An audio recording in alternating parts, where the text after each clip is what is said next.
Back, and it's end of day two of the first Ashes Test match at the Gabba between England and Australia. And Australia in firm control right now. They're 343 for seven, leading by 196 runs. It was a good day of cricket. It wasn't as one-sided as the score looks right now. England started off really well, picked up the wicket of Harris. Robinson was bowling pretty well, even though his pace was around 126, 128, around that 130 mark or just below. But he was bowling very accurately. He was getting some good support from Mark Wood and Wokes, but England just couldn't capitalize. They made mistakes in the field.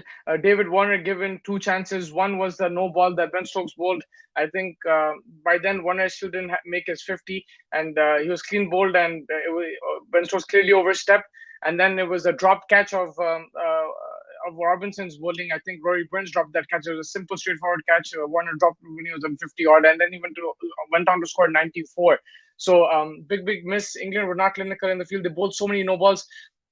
The technology wasn't working to spot the no balls, so there was 14 no balls which were missed. I think the two things to that: one, like Australia missed out on a lot of extra runs, but also if Ben Stokes early knew that he was overstepping that much, he might have made a conscious decision and to and check his run up, and he probably wouldn't have bowled that no ball. But it wasn't checked. I think in 3-4 overs he bowled 14 no balls, which is shocking. It just shows that he's not in rhythm. He's not in touch even when he was.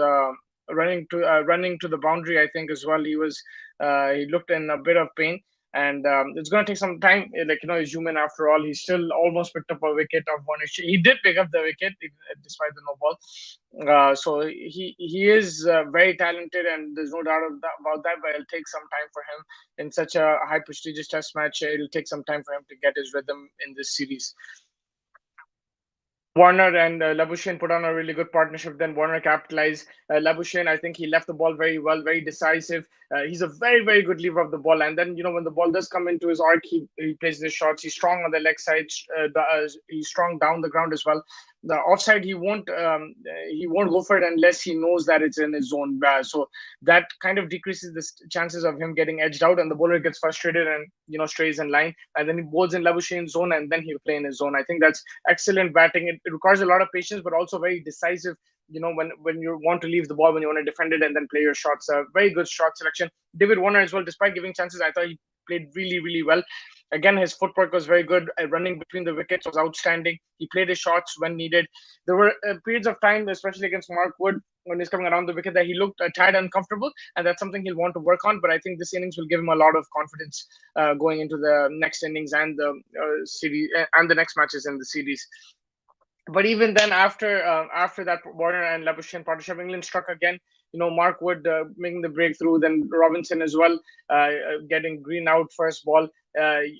Australia were like 180 for five, 190 for five, and England could have made a comeback there. And they were bowling well. You could see that there was something in the pitch. It wasn't as flat as we thought it would be on day two or day three. There was something in it for the bowlers. But then came Travis Head, and he played a Adam Gilchrist-like innings. So what an outstanding innings! So aggressive. A strike rate of around 117 at Test match. That is just unbelievable. I couldn't believe his strike rate. 112 of 95 balls. 117.89 is the strike rate, 2 6s and 12 fours. Took the game from the scruff of his neck, and this was a match-winning innings for me. And it just goes to show this is that kind of Australian DNA that we're talking about. The Adam Gilchrist, Andrew Simons, who like to counter-attack. They were in a kind of tricky position. They were still ahead of the game, but they were in a tricky position. But he took them out of that tricky position, really cemented their spot in this Test match, Australia, and their position is really good now. And credit to Travis Head. I think he batted wonderfully well. Labuschagne and Warner, yes, they set the platform, but after they got out, there were wickets which were tumbling. But he came in and he just batted it out. Excellent batting. There were times where he took some blows on the body, but then the shots that he was playing were incredible. And I think he understood the situation that they have a lead, but he wants to extend this lead. There's no point sticking around too much, because if he loses his wicket, they're gonna get all out anyway. So he's batting with the tail, and he just went aggressive. Excellent batting. Alex Carey, Pat Cummins, a few contributions, 12 runs each. But Carey, it's his first game. I'm sure he'll learn from his mistakes. Cameron Green getting out first ball. But that won't really matter now with Travis Head 112, Mitchell Stark 10 not out, and Australia would look to build this lead to around 250, I think. And it worked cut out for England. They're not 100% out of the Test match yet. We've seen we've seen teams come back. We've seen England themselves come back in that famous victory when Ben Stokes smashed it. We've seen India come back as well in Australia last year, so can't write England off, but right now it looks very, very difficult for them. Australia are like 80, 90% favorites to win this game, because in the third innings, the line will also come into play. Pat Cummins looking unbelievable. Hazelwood is always accurate, and Stark is a prudent wicket taker. So it's not going to be easy for England. Pointed, I think they could have got Australia all out for around 250 and made that lead just 90, 100. It was still a big lead, but day three is very good to bat on. So I think they missed a trick there. Very sloppy in the field, very sloppy with the ball as well when it comes to overstepping and everything, and that's something they will have to work on in this series. If they give Australia chances like that, Australia will punish them. Despite that, Australia are still 7 down, right? It's not like they're 500 for 6 or 500 for 7. They're 340 for 7. So despite all those mistakes, England still had Australia like in a normal position, but considering the match situation, it's a bit too far right now, and you will have to take a chance, especially when you're scoring only 140. You have to take all your chances, and slip fielding was poor.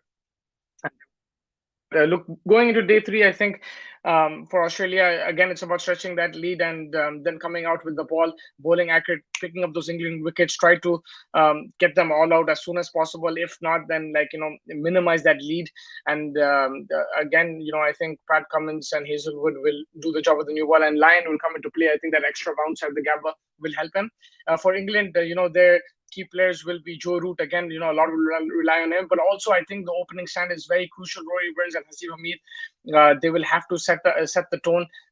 Even David Malan, before Root comes in, they have to lay some kind of foundation to help Root come in and play his innings.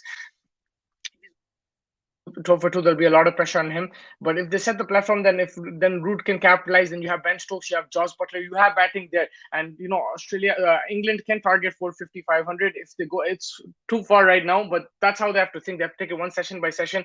First, try to get to 100 without no loss or just one wicket, and then from there Root can capitalize to 300. Then Ben Stokes and Buttler can finish it off and take them across 400. This is just a plan I'm talking about. I don't think it's very difficult to execute something like this, but they have to think positive right now.